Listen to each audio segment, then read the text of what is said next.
কয়েকজন স্ত্রী পুরুষ ও ছেলে নৌকায় চড়ে এবং কেউ কেউ সাঁতার দিয়ে তাদের জাহাজকে বন্দরে সম্বর্ধনা জানাতে আসছিল। দ্বীপবাসী অর্ধনগ্ন ও শ্যামল রঙের স্ত্রীলোকেদের মাঝখানে এক নৌকায় জনৈক বিদেশী নারীর প্রতি আবুল হাসানের দৃষ্টি আকর্ষিত হয়। তার বর্ণ ছিল গৌর এবং চেহারা ও গঠন স্থানীয় বাসিন্দাদের থেকে ভিন্নতর। দুজন বলিষ্ঠ দাড়ি নৌকার দাঁড় টানছিল। জাহাজের কাছে অন্যান্য নৌকার আগে পৌঁছবার জন্য মেয়েটি দাঁড়িয়ে উত্তেজিতভাবে তাড়া দিচ্ছিল। অন্য সব নৌকাকে পিছনে রেখে নৌকাটি জাহাজের গায়ে এসে লাগল সর্বপ্রথম। মেয়েটি আবুল হাসানের প্রতি দৃষ্টিপাত করল। তার নির্ভীক দৃষ্টি উপেক্ষা করে আবুল হাসান মুখ ফিরিয়ে নিলেন। মেয়েদের অর্ধনগ্ন বসন তার সাথীদের চোখেও দৃষ্টিকটু লাগছিল। জাহাজিদের উপেক্ষা অপমানজনক মনে হওয়ায় গৌরবর্ণ মেয়েটি স্থানীয় ভাষা কি বলল, কিন্তু জাহাজ থেকে কোনো উত্তর এলো না। হঠাৎ চিৎকার ধ্বনি শুনে আবুল হাসান নিচের দিকে চেয়ে দেখলেন। নৌকা থেকে ৮-১০ গজ দূরে সেই সুন্দরী মেয়েটি পানিতে ডুব দিচ্ছিল। তার চিৎকার শুনেও নৌকারোহীরা নির্বিকারে তার দিকে চেয়ে দেখছিল। আবুল হাসান প্রথমে দড়ির সিঁড়ি ফেলে দিলেন, কিন্তু তার মনে হলো যে মেয়েটির হাত পা অসাড় হয়ে যাওয়ায় সে সিঁড়ি ধরতে পারছে না। তিনি তৎক্ষণাৎ পোশাক সমেত সমুদ্রে লাফিয়ে পড়লেন। মেয়েটি হঠাৎ পানিতে অদৃশ্য হয়ে গেল এবং তিনি হতভম্ব হয়ে এদিক ওদিক চাইতে লাগলেন। ইতিমধ্যে জাহাজের পাশে বহু নৌকা জড়ো হয়ে গিয়েছিল এবং দ্বীপবাসীরা উচ্চস্বরে হাসছিল। ৩ বার ডুব দেওয়ার পর নিরাশ হয়ে আবুল হাসান দড়ির সিঁড়ি ধরে উঠতে যাচ্ছিলেন। এমন সময়ে তার এক সাথী জাহাজ থেকে ডেকে বলল, মেয়েটি ওই দিকে আছে, জাহাজের অন্যদিকে, সে ডুবছে, বোধহয় তাকে কোনো সামুদ্রিক মাছে ধরেছে।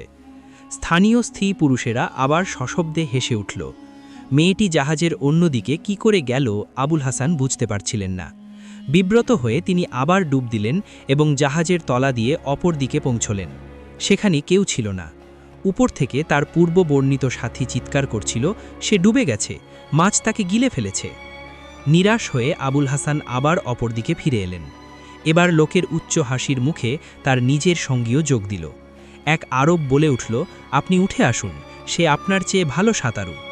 আবুল হাসান লজ্জিত হয়ে সিঁড়ি ধরলেন, কিন্তু এক পা উঠতেই তার পা ধরে টেনে তাকে পানিতে ফেলে দিল। সামলে নিয়ে এদিক ওদিক চাইতে দেখতে পেলেন সেই মেয়েটি দ্রুত সিঁড়ি দিয়ে উপরে উঠে যাচ্ছে। আবুল হাসান যখন উপরে পৌঁছলেন তখন তার সঙ্গীরা মেয়েটির তীব্র হাসির রোল শুনছিল। আবুল হাসানের দিকে চেয়ে মেয়েটি আরবি ভাষায় বলল, আপনাকে ভিজতে হওয়ায় আমি বিশেষ দুঃখিত। মেয়েটির মুখ থেকে আরবি কথা শুনে সকলের দৃষ্টি তার দিকে নিবদ্ধ হল। আবুল হাসান জিজ্ঞেস করলেন, তুমি কি আরব? একদিকে মাথা কাত করে উভয় হাতে চুল নিংড়িয়ে পানি ঝরাতে ঝরাতে সে বলল, হ্যাঁ, আমি আরব। বহুদিন থেকে আমরা আরবদের জাহাজের প্রতীক্ষা করছি। আপনাদের স্বাগত সম্ভাষণ জানাচ্ছি। আপনারা কি কি পণ্য এনেছেন?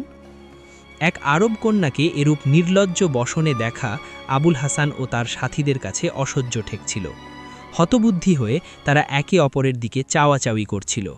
প্রশ্নের উত্তর না পেয়ে মেয়েটি আবার জিজ্ঞেস করল, আপনারা কি কি মাল এনেছেন আমি জানতে চেয়েছিলাম। আপনারা বিব্রত কেন? আরব মেয়েরা কি সাঁতরাতে জানে না? আপনারা কি ভাবছেন? আচ্ছা, আমি নিজেই দেখে নিচ্ছি। আবুল হাসান বললেন, দাঁড়াও, আমরা ঘোড়া এনেছি, আমি নিজেই তোমাকে দেখাচ্ছি।